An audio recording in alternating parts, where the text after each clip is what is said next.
प्रणाम देशवासियों। मेरा नाम है आदित्य वर्धन पारिक और मैं आप सभी का स्वागत करता हूं आपके और मेरे YouTube चैनल नॉलेज गिवर पर। दोस्तों, वीडियो शुरू करने से पहले मैं अपने चैनल के बारे में कुछ बताना चाहता हूं। अगर आप किसी भी एग्ज़ाम की तैयारी कर रहे हैं, चाहे वो UPSC हो या फिर स्टेट PCS हो या फिर CDS हो या फिर SSC एग्ज़ाम ही क्यों ना हो, तो यह वीडियो आपके बहुत काम आने वाली है मित्रों, बहुत ज़्यादा। दोस्तों, मुझे पता है कि स्टूडेंट्स का ज़्यादातर समय पढ़ाई के कंटेंट को व्यवस्थित करने में ही निकल जाता है। दोस्तों, इसीलिए मैं यह वीडियो बनाता हूँ जिसमें मैं रोज़ 10 से 15 इम्पोर्टेंट MCQs आपके सामने लेकर आता हूँ। इन वीडियोज़ में मैं न सिर्फ MCQ ही नहीं बल्कि उन MCQs का 360 डिग्री पर्सपेक्टिव भी आपको बताता हूँ। दोस्तों, मैं वही चाहता हूँ जो कि हर एक यूट्यूबर आपसे चाहता है। अगर आपको मेरा काम पसंद आए तो कृपया करके इस चैनल को लाइक करें, शेयर करें और ज़्यादा से ज़्यादा लोगों तक इस चैनल को पहुँचाने में मेरी मदद करें। सब्सक्राइब करना ना भूलें।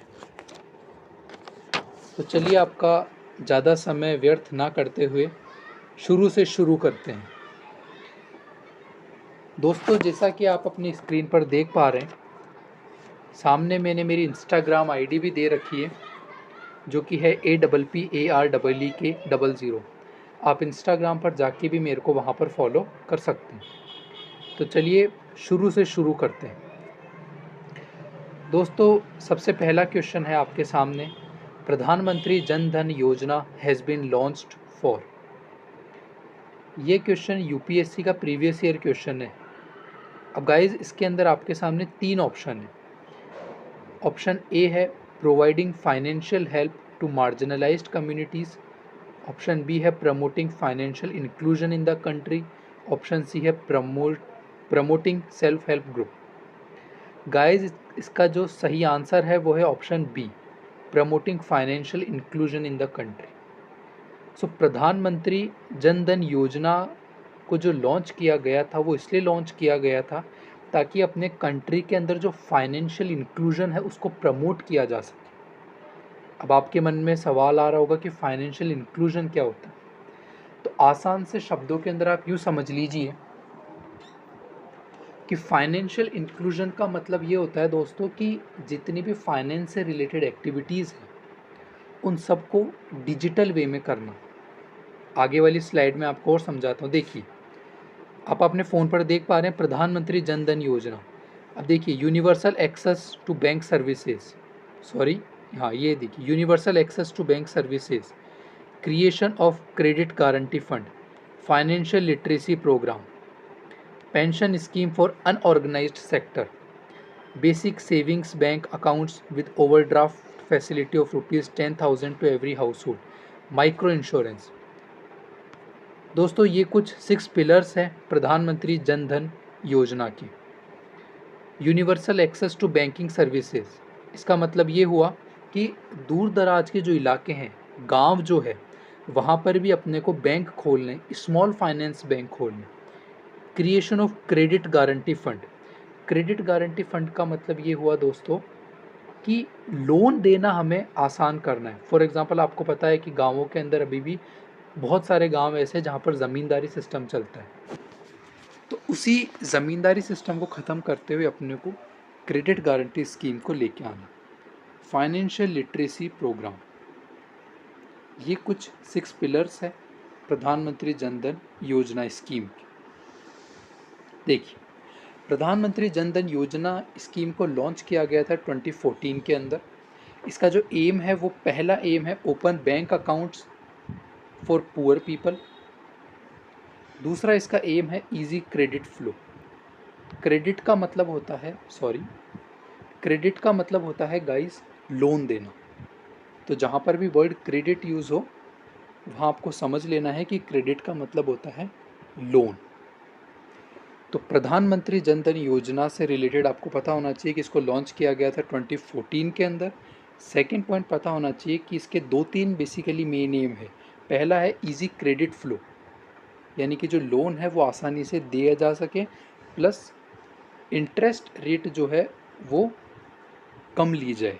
ठीक, नेक्स्ट क्वेश्चन पर चलते हैं। आई होप आपको मेरा एक्सप्लेनेशन समझ में आ रहा होगा, और आपके जो भी कमेंट्स है वो आप कमेंट सेक्शन में नीचे डाल दीजिएगा। मैं ज़रूर उनको पढ़ूंगा और अगर कुछ क्वायरी होगी तो उनको सॉल्व करूंगा। सेकंड क्वेश्चन है, what is ji stands for in 5G technology. तो दोस्तों, जैसा कि आपको पता है कि 5G टेक्नोलॉजी बहुत ज़्यादा चर्चा में है, तो प्रोबेबली चांसेस हैं कि जो स्टेट पीसीएस होते हैं या जो यूपीएससी होता है वो भी जी पूछ ले कि भाई जी किस चीज़ के लिए स्टैंड करता है। क्या जी ग्रेटिट्यूड के लिए स्टैंड करता है, क्या जी जनरेशन के लिए स्टैंड करता है, जॉनर के लिए करता है। तो गाइस 5G टेक्नोलॉजी में जो जी है वो जनरेशन के लिए स्टैंड करता है। आगे चलते हैं। ये देखिए गाइस, मैंने आपके सामने एक्सप्लेनेशन भी मैं लेके आ गया हूँ। Recently PM Modi launched 5G technology. आप सबको पता है कि मोदी साहब ने 5G टेक्नोलॉजी को लॉन्च किया है। अब आपको यहाँ पर पॉइंट ये पता होना चाहिए गाइस कि जो 5G टेक्नोलॉजी है, जो 5G टेक्नोलॉजी है वो हाँ 5G टेक्नोलॉजी जो है वो 100 टाइम्स फास्टर है देन दी 4G टेक्नोलॉजी। तो आप समझ सकते हैं 4G टेक्नोलॉजी से 100 गुना ज़्यादा तेज़ है 5G टेक्नोलॉजी। तो कैन यू इमेजिन कि क्या स्पीड आएगी। खैर 4G तो चलता नहीं ढंग से, 5G की बातें हो रही है, खैर दिल पर मत लेना। तीसरा पॉइंट है गाइस कि जो 1G है यानी कि फर्स्ट जनरेशन है वो 1980s के अंदर लॉन्च किया गया था। 5G के गाइस 3 बैंड होते हैं, लो band spectrum, mid band spectrum, high band spectrum. आप इस इमेज के अंदर देख सकते हैं कि spectrum determines 5G coverage and speed. जैसे कि अगर आपका लो बैंड होगा तो उसकी जो हर्ट्स होगी वो थोड़ी कम होगी, मिड बैंड स्पेक्ट्रम की हर्ट्स थोड़ी सी ज़्यादा होगी, हाई बैंड स्पेक्ट्रम की हर्ट्स थोड़ी सी और ज़्यादा होगी गाइस। ठीक, चलिए नेक्स्ट क्वेश्चन पर चलते हैं। देखिए थर्ड क्वेश्चन आपकी स्क्रीन के ऊपर, recently which city got awarded as a cleanest city in the country. स्वच्छ शहर कौन सा है, कौन से शहर को स्वच्छता का अवार्ड दिया गया। क्या वो जयपुर है, इंदौर है, मुंबई है या दिल्ली है। तो गाइज इसका जो सही आंसर है वो है इंदौर। इंदौर को गाइज 6ठी बार क्लीनेस्ट सिटी का अवार्ड दिया गया। ये देखिए, ये मैंने एक आर्टिकल का स्क्रीनशॉट आपके सामने लगा रखा है। Indore bags cleanest city award for the 6th year. Madhya Pradesh ranks first among the states. तो अगर आपसे कोई क्वेश्चन पूछ ले कि क्लीनेस्ट स्टेट कौन सा है तो वो है गाइस मध्य प्रदेश, और अगर कोई आपसे पूछ ले कि क्लीनेस्ट सिटी कौन सी है तो वो है Indore. Explanation, Indore bags cleanest city award for the 6th consecutive year. Fourth question आपकी स्क्रीन पर ये रहा, recently on which planet traces of water has been found. अभी हाल ही में ही एक ग्रह के ऊपर पानी के कुछ ट्रेसेस या एविडेंस मिले हैं, तो वो कौन सा ग्रह है। क्या वो जुपिटर है, नेपच्यून है, वीनस है या मार्स। तो गाइज अभी हाल ही में ही मार्स प्लैनेट के ऊपर वाटर के कुछ एविडेंस अपने को मिले। इस फोटो के अंदर आप देख सकते हैं ये जो सरफेस है ये बेसिकली मार्स की सरफेस। ये एक्सप्लेनेशन देखिए, चाइनाज जूरोंग रोवर, ये गाइज ये रिवर नहीं है, रोवर है, थोड़ा सा टाइपिंग में मिस्टेक हो गई, माफ़ करिए। China's Zhurong rover has found evidence of water on the surface of Mars. China का जो जूरोंग रोवर है उसने अभी हाल ही में ही मार्स की सरफेस के ऊपर वाटर ढूंढा है। Mars is also known as red planet of our solar system. Third point, Zhurong rover found water on the Utopia Planitia southern side of Mars. अब गाइज ये पॉइंट, ये फैक्ट बहुत important है कि जो जुरोंग रोवर है Mars, Zhurong rover जो है चाइना का, उसने मार्स के किस साइड के ऊपर कह लीजिए कि वाटर का एविडेंस उसको मिला है, तो वो है गाइस सदर्न साइड के ऊपर। और मार्स की सदर्न साइड को क्या कहते हैं? उटोपिया प्लेंटिया। आई होप कि आप कॉपी पेन लेके बैठे होंगे, तो उसके अंदर आप यहाँ लिख सकते हैं India launched Mangalyaan mission in 2013। और आपको पता है अक्षय कुमार और विद्या बालन की एक फिल्म भी बन रखी है इसके ऊपर, मंगलयान मिशन के ऊपर। इंडिया ने अपना मंगलयान मिशन 2013 में लॉन्च किया था। चाइना का जुरोंग रोवर ने अभी हाल ही में ही मार्स की सरफेस के ऊपर पानी के एविडेंसेस को खोजा है। चलिए नेक्स्ट क्वेश्चन पर चलते हैं। Recently Indian government banned PFI under which act? Option A unlawful activities prevention act, option B armed forces special powers act, option C foreign terrorist act. Guys अभी हाल ही में ही मोदी सरकार ने जो PFI है उसको बैन किया।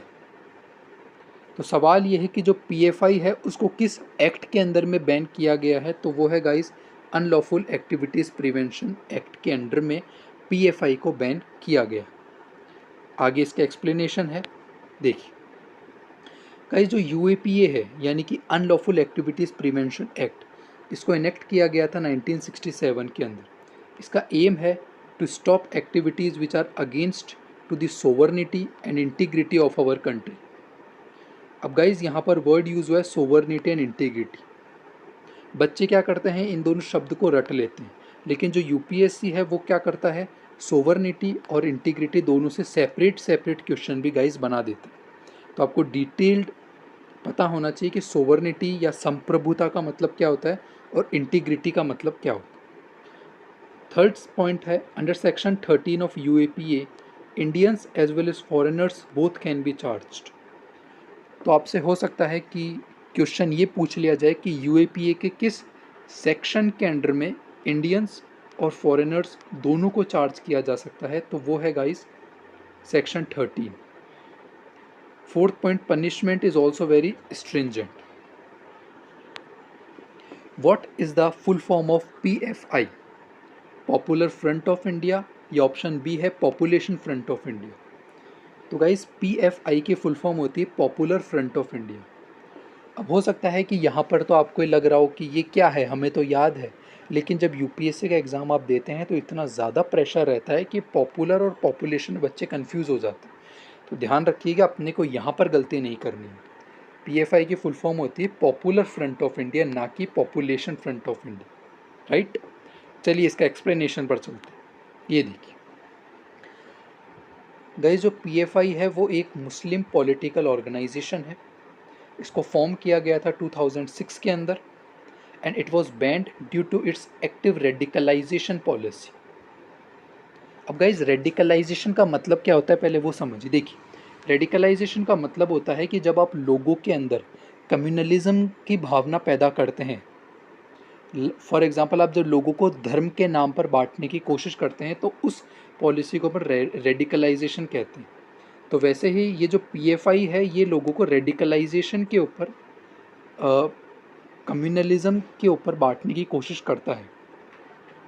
नेक्स्ट क्वेश्चन पर चलते हैं। अब यहाँ से आपको पता होना चाहिए कि जो PFI है ये एक मुस्लिम पॉलिटिकल ऑर्गेनाइजेशन है, 2006 में इसको बनाया गया था। इसका जो मेन हेडक्वार्टर है गाइस वो है कर्नाटका के अंदर। क्वेश्चन नंबर 7 आपकी स्क्रीन पर ये रहा। International day of non violence celebrated on which date? Option A 1 October, option B 2 October, option C 3 October, option D 4 October. तो गाइस इसका सही आंसर है ऑप्शन बी 2 अक्टूबर। आप सबको पता है आज गांधी जयंती है, तो गांधी जयंती के दिन international day of non violence celebrate किया जाता है। ये है अपने पिताजी या father of nation Mahatma Gandhi. यहाँ लिख भी रखा है remembering Mahatma Gandhi on his birth anniversary. Explanation देख लीजिए। This day was first observed in 2007।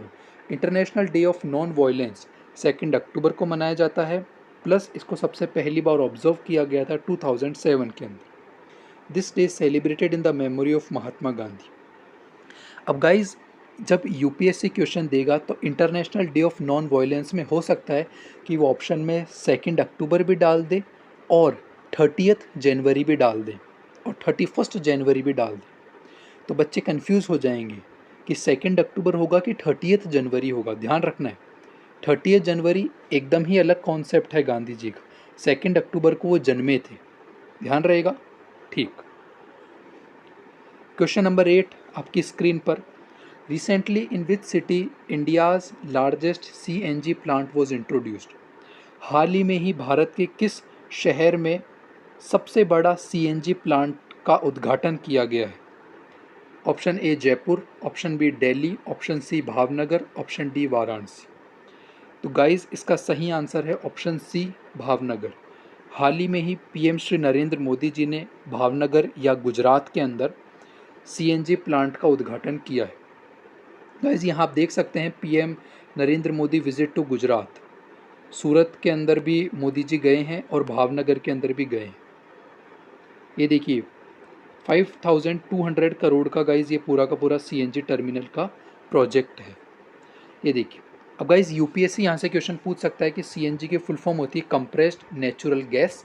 Second point is that largest amount of gas present in CNG is methane. Most important point है guys, most important point. अगर आप मेरी class में बैठते हैं, अगर आप मेरी वीडियो सुनते हैं, तो जिस पर मैं कह दूँ कि मोस्ट इंपॉर्टेंट पॉइंट है यानी कि वो आने के चांसेस हैं। सीएनजी की फुल फॉर्म गाइस सबको पता है, ये यूपीएससी ये नहीं पूछेगा। ये बात भी सबको पता है कि लार्जेस्ट सीएनजी प्लांट कहाँ लगाया गया है, इसलिए यूपीएससी ये भी नहीं पूछेगा। लेकिन यूपीएससी गाइस ये पूछ सकता है कि सीएनजी के अंदर लार्जेस्ट अमाउंट ऑफ गैस कौन सी मौजूद है, तो वो है गाइस मीथेन। और मीथेन का जो फॉर्मूला होता है वो होता है CH4। फिर से रिपीट कर देता हूँ, मीथेन का फॉर्मूला होता है CH4। नेक्स्ट क्वेश्चन पर चलते हैं। ये गाइस कुछ एमटीपी एक्ट से रिलेटेड है, ये देखिए। So medical termination of pregnancy act was launched in which year. Guys medical termination of pregnancy act MTP act बहुत ज़्यादा चर्चा में, इसलिए हो सकता है कि आपसे ईयर पूछ लिया जाए कि एमटीपी एक्ट किस ईयर में लॉन्च हुआ था।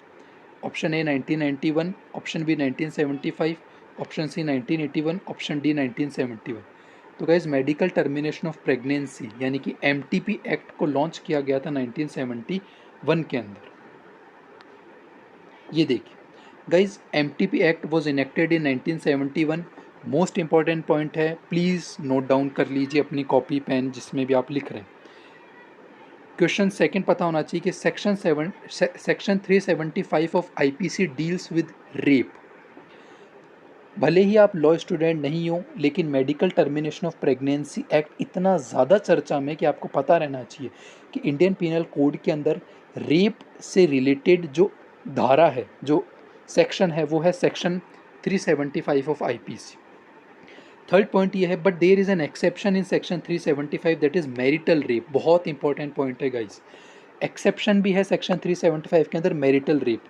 मैरिटल रेप का मतलब ये होता है, मैं आपको समझाने की कोशिश करता हूँ कि अगर आपकी वाइफ है और अगर आपकी वाइफ की एज 18 ईयर्स है और अगर वो अडल्ट है यानी कि मैच्योर है, और फिर अगर हस्बैंड अपनी वाइफ के साथ फोर्सफुली इंटरकोर्स या फोर्सफुली सेक्स करता है, तो वो गाइस रेप की कैटेगरी में नहीं माना जाएगा। आई होप क्लियर हो गया होगा आपको कि अगर आपकी वाइफ की एज 18 ईयर से 18 ईयर्स के अबोव है और फिर अगर हस्बैंड उसके साथ फोर्सफुली इंटरकोर्स करने की कोशिश करता है, तो वो रेप की कैटेगरी में नहीं आएगा। इसी के लिए ही एक कमेटी बनाई गई थी जिसने बोला था कि जो मैरिटल रेप है इसको क्रिमिनलाइज कर देना चाहिए, और इस कमेटी का नाम है justice JS Verma committee. Most important point है गाइज, ये कमेटी भी हो सकता है आपसे स्टेट PCS के अंदर पूछ ली जाए कि कौन सी कमेटी है जिसने बोला था कि मैरिटल रेप को क्रिमिनलाइज कर दो, that is justice JS Verma committee. तो गाइस क्वेश्चन नंबर 10 जो है वो आपकी स्क्रीन के ऊपर आपको दिखाई दे रहा है। According to the recently released Indian tourism statistics 2022 report, which of the following states had the highest number of foreign tourist visit in 2021-2022। जो भी हिंदी भाषी लोग इस वीडियो को देख रहे हैं उनके लिए मैं इस क्वेश्चन को हिंदी में भी दोहरा देता हूँ। सवाल ये कहना चाह रहा है कि हाल ही में ही रिलीज़ हुई रिपोर्ट इंडियन टूरिज़्म स्टैटिस्टिक्स 2022 के मुताबिक किस शहर के अंदर सबसे ज़्यादा विदेशी पर्यटकों ने विज़िट किया है 2021 से 2022 तक। Option A Maharashtra, option B Rajasthan, option C UP. इसका जो सही आंसर है वो है ऑप्शन ए महाराष्ट्र। ये देखिए, महाराष्ट्र वो राज्य है गाइस जिसके अंदर सबसे ज़्यादा फॉरेन टूरिस्ट आए हैं 2021 से लेकर 2022 तक। सेकंड पोजीशन पर जो आया है राज्य वो है Tamil Nadu. So Maharashtra and Tamil Nadu top destinations for the foreign tourist in 2021 government report. Next question number 11 आपकी स्क्रीन के ऊपर। Recently Pullampara has become the first fully digitally literate gram panchayat in India. It is in which of the following state. हाल ही में ही पुल्लमपारा भारत की सबसे पहली डिजिटली लिटरेट ग्राम पंचायत बनाई गई है। तो गाइज़ ये जो पुल्लमपारा है ये किस राज्य के अंदर है? ये जो ग्राम पंचायत है पुल्लमपारा ये किस राज्य के अंदर है? Option A Tamil Nadu, option B Kerala, option C Andhra Pradesh.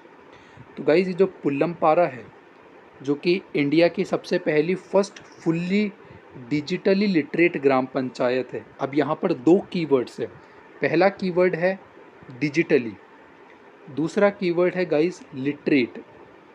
तो गाइज़ सबसे बड़ी बात यह है कि ये लिटरेट भी है प्लस डिजिटली लिटरेट है।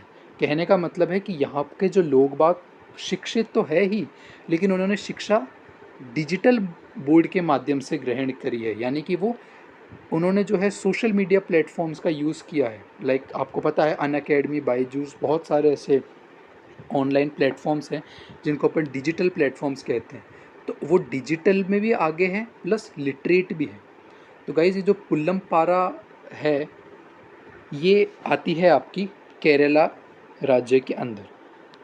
ये देखिए, पंचायती राज दिवस celebrated on 24 April every year. आप सबको पता है पंचायती राज दिवस 24 अप्रैल को मनाया जाता है हर साल। Panchayati Raj system introduced by 73rd constitutional amendment. Most important point है गाइज ये। पंचायती राज दिवस को 24 अप्रैल को मनाया जाता है और पंचायती Raj system 73rd constitutional amendment के तहत इंट्रोड्यूस्ड किया गया। इस फोटो में आप देख सकते हैं the Pullampara gram panchayat has launched Digi Pullampara. अब यहाँ डिजी मतलब होता है guys digital. A campaign to ensure total digital literacy among the people of the panchayat.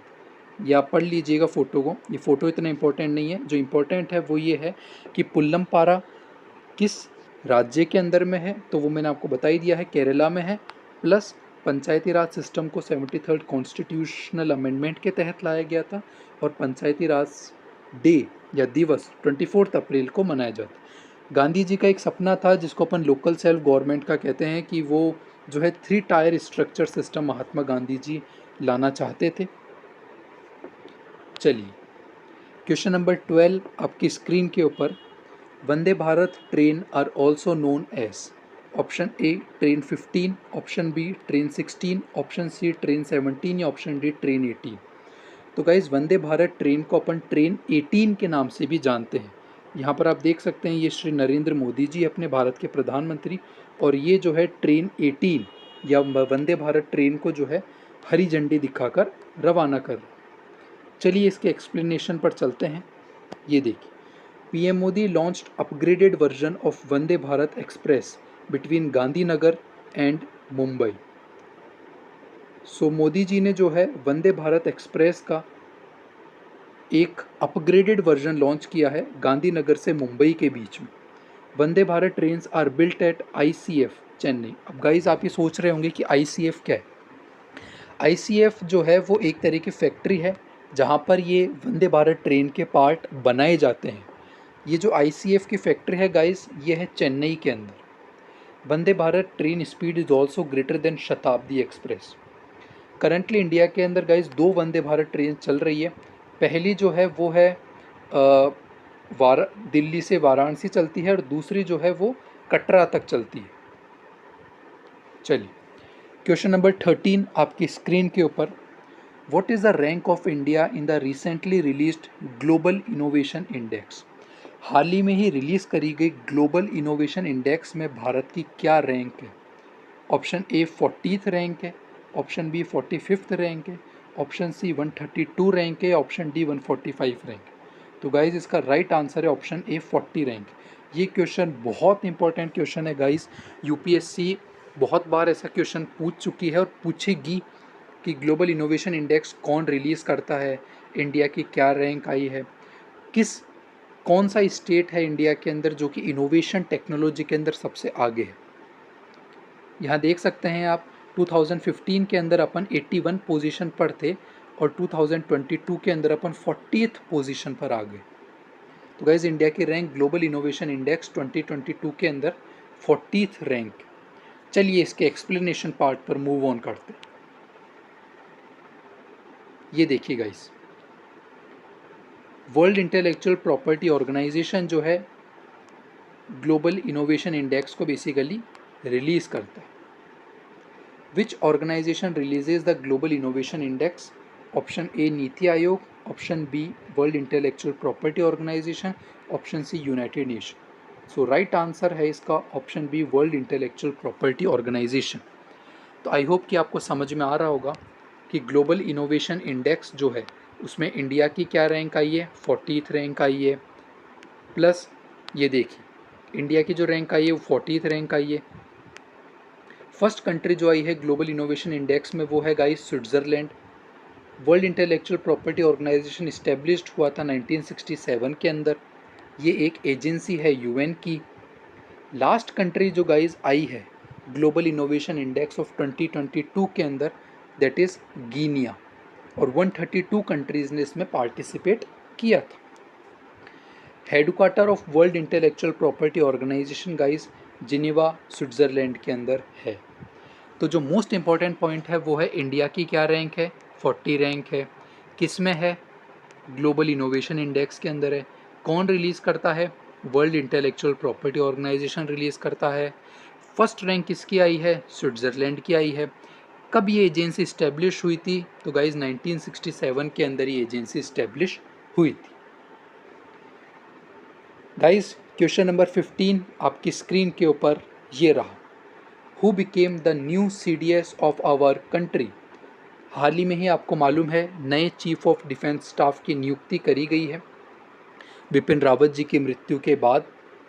तो नए CDS जो बनाए गए हैं वो कौन बनाए गए हैं? क्या वो लेफ्टिनेंट जनरल अनिल चौहान जी है, क्या वो बिपिन रावत है, या क्या वो मनोज मुकुंद नरवणे है? तो बहुत ही आसान सा सवाल है गाइस। इसका सही आंसर है option A, lieutenant general Anil Chauhan ji अपनी कंट्री के नए चीफ ऑफ डिफेंस स्टाफ बनाए गए। यहाँ देखिए मैंने आपके लिए उनकी फ़ोटो भी लगा रखी है। ये है guys lieutenant general Anil Chauhan ji. ये देखिए यहाँ मैंने इसका पूरा एक्सप्लेनेशन पार्ट आपको समझा रखा है। Committee which recommended for the creation of CDS post, that is Kargil review committee. अगर आपके पास पेन पेपर है अभी तो आप उसमें स्टार मार्क करके लिख लीजिए कि CDS पोस्ट को क्रिएट करने के लिए किस कमिटी ने सिफारिश करी थी। तो वो है guys Kargil review committee. CDS post को क्रिएट किया गया था गाइस 2019 के अंदर। बहुत इंपॉर्टेंट पॉइंट है ये। थर्ड पॉइंट है फर्स्ट CDS जो थे अपनी कंट्री के वो थे लेट बिपिन रावत सर। और अपने को सबको पता है बिपिन रावत जी का एक्सीडेंट के अंदर उनकी मृत्यु हो गई थी तमिलनाडु के अंदर, हेलीकॉप्टर क्रैश के अंदर। वो अपनी वाइफ के साथ थे। उस हेलीकॉप्टर का जो नाम था गाइज वो था MI-17 VK5 helicopter. Features of the CDS post, अगर कोई CDS पोस्ट के ऊपर बनता है तो उस CDS पोस्ट के क्या क्या फीचर्स होंगे वो मैंने यहाँ लिख रखे। पहला पॉइंट होता है कि जो भी कंट्री का CDS होगा वो हेड होगा of the nuclear committee and authority. Second point, permanent chairman of the chief of staff committee.